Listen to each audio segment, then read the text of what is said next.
Subscribe कीजिए हमारे channel Gunjan astro को ताकि ऐसी ही रोचक जानकारी आपको समय समय पर मिलती रहे।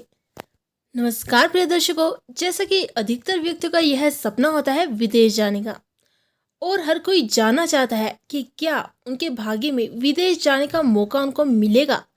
तो आज के इस वीडियो में हम हस्तरेखा के माध्यम से हाथ में बनने वाले विदेश रेखाओं के बारे में बात करेंगे। तो वीडियो को शुरू करते हैं।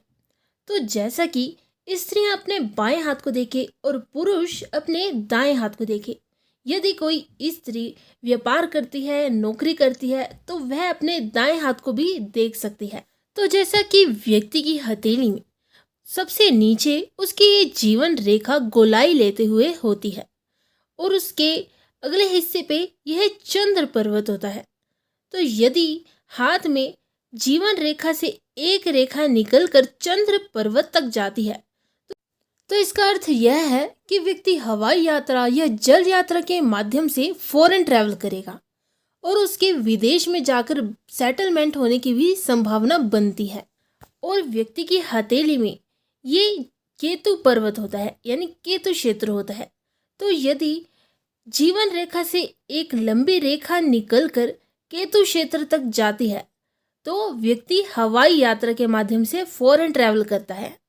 लेकिन ये बात ध्यान रखें कि अधिकतर व्यक्तियों के हथेली में जीवन रेखा से एक रेखा निकलती ही है, लेकिन वो कुछ इस प्रकार से होती है, मतलब कि कम घेरा लिए हुए होती है।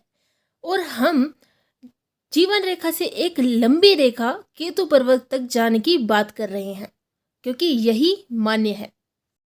जिनकी भी हथेली में ऐसी रेखा दिखाई देती है, तो ऐसे व्यक्ति विदेश में जाकर ही बस जाते हैं और लाइफ टाइम के लिए वहीं निवास करते हैं और फिर अपने काम के उद्देश्य से ही जन्म स्थान पर अपने और या फिर कहीं और यात्राएं करते हैं।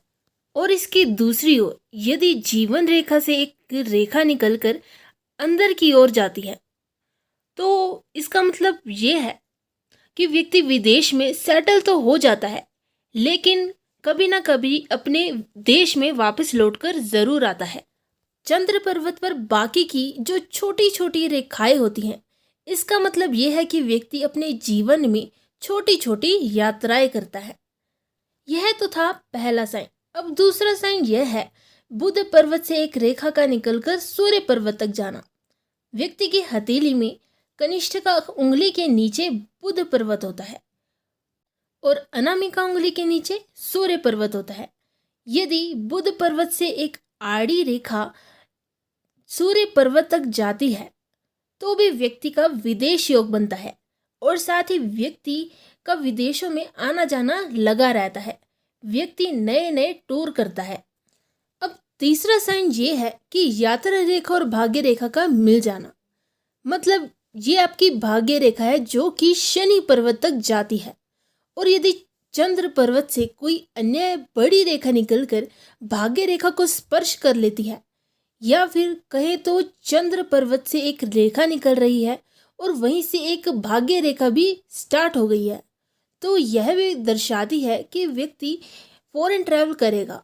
और फॉरेन ट्रैवल कर कर मतलब कि विदेश में जाकर ही उस व्यक्ति की भाग्य उन्नति होगी और विदेश से ये लोग धन भी अर्जित करते हैं। अब जो पांचवा साइन है वो है चंद्र पर्वत पर हॉरिजॉन्टल लाइंस का होना।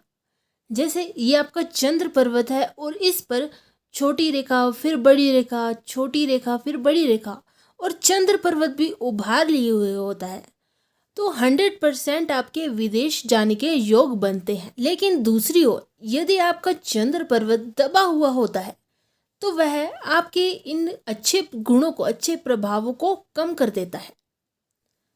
छठा साइन, अगर एक चंद्र पर्वत से रेखा निकलते हुए शनि पर्वत तक चली जाती है, तो यह भी आपके प्रबल विदेश योग को दर्शाती है। ऐसे व्यक्ति की अपने जन्म स्थान से दूर ही उन्नति होती है और ये लोग विदेश जाकर धन भी अर्जित करते हैं।